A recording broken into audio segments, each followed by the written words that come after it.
So as I said, the first preparation of the stance is going to help everybody be more consistent, not only in the stance, if your preparation is correct and effective, your stance not only will be consistent, but if your stance is consistent, like the tripod to the camera over here, the camera will remain absolutely in the same position all the time.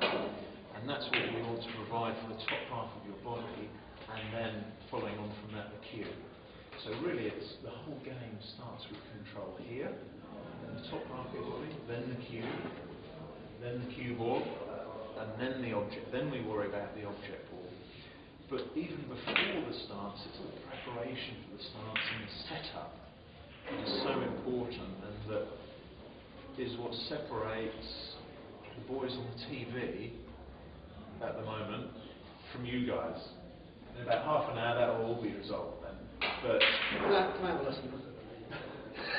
are you not top pro then yet? No, but what I'd like to do is get everybody. You see this line here? There's a shadow here across the floor, isn't there? If we can all stand on that line, all right? Toes on the line. Is that long enough for everybody? No, it's not. The table's not long enough either, is it? Anyway, we don't need actually the table for the first part, which is when I say we're going to practice stepping into the shot with 2 simple steps, and if you are right-handed, who's left-handed by the way? I think you've got one, just one. 2. Right.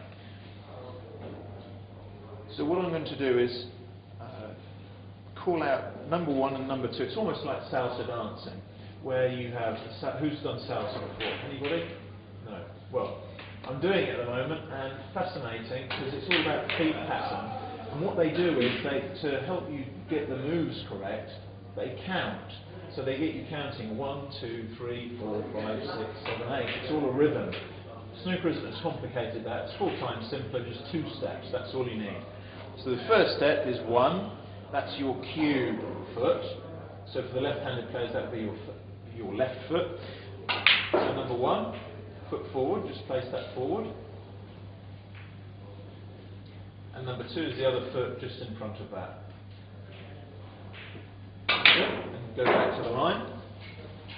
Let's just do this a few times to get the rhythm in your body and the pattern in your muscle memory, we call it. Number 1 and 2. Stay there, that's it. Back to the line. Do this a couple more times.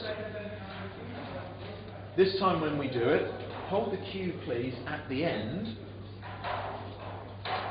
Some people didn't have a cue even.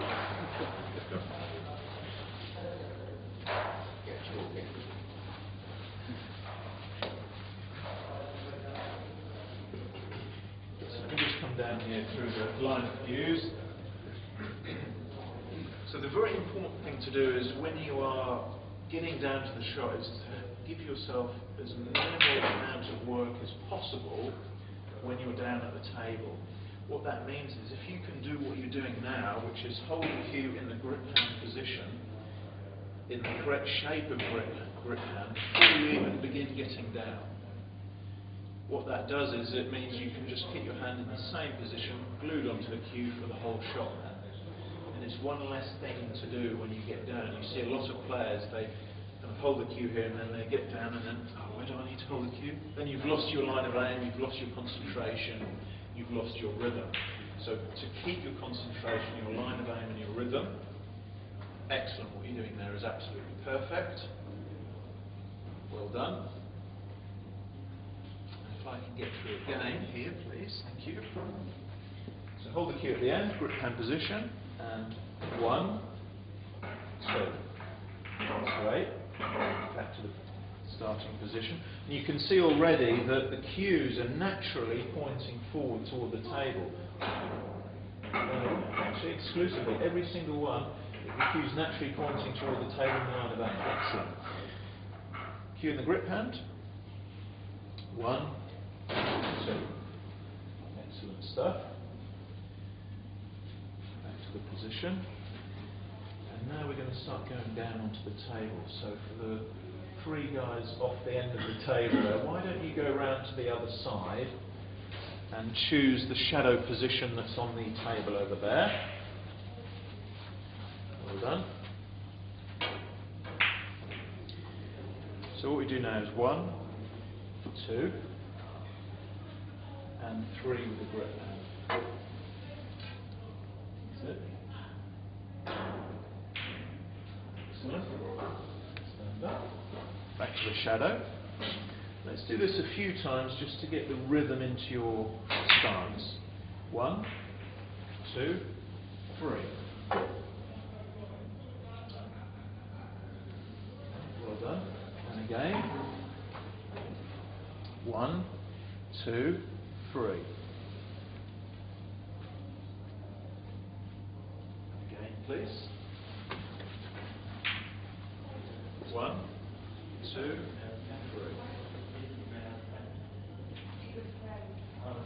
Excellent. And interesting, what I'm noticing is that because you are stepping in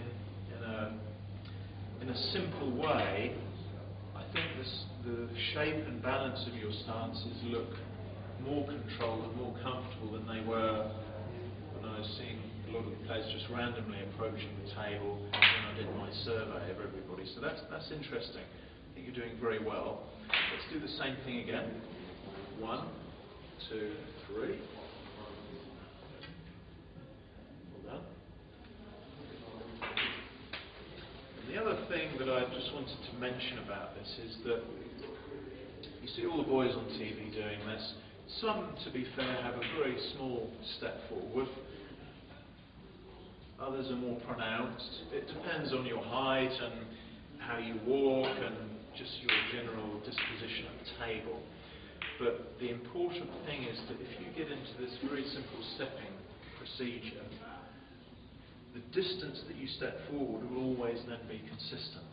And that's the magic word, I think, for all of us today, is consistency. If you can get used to that comfortable feeling without the cue ball, this little friend of ours is such a distractor.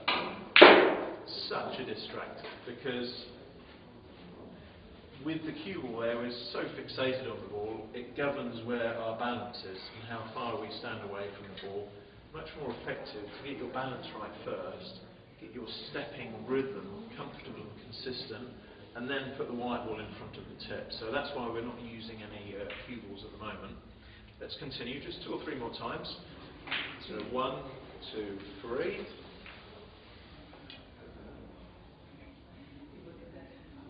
Stand up again. 1, 2, 3.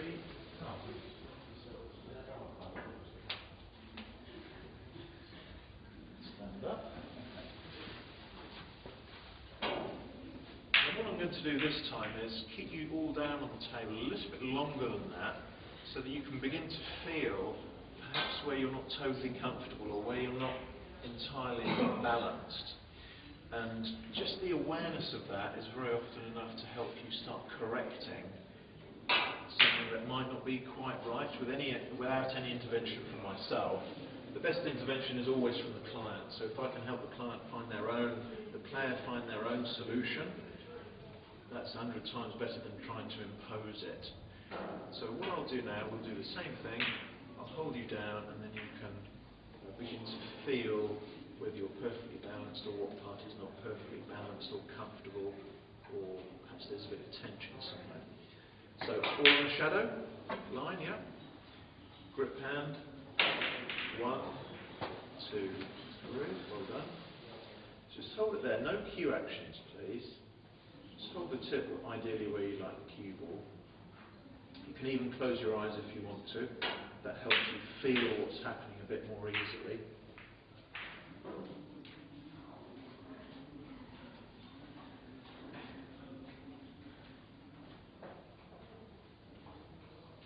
Stand up and give yourselves a rest. Who found that uncomfortable?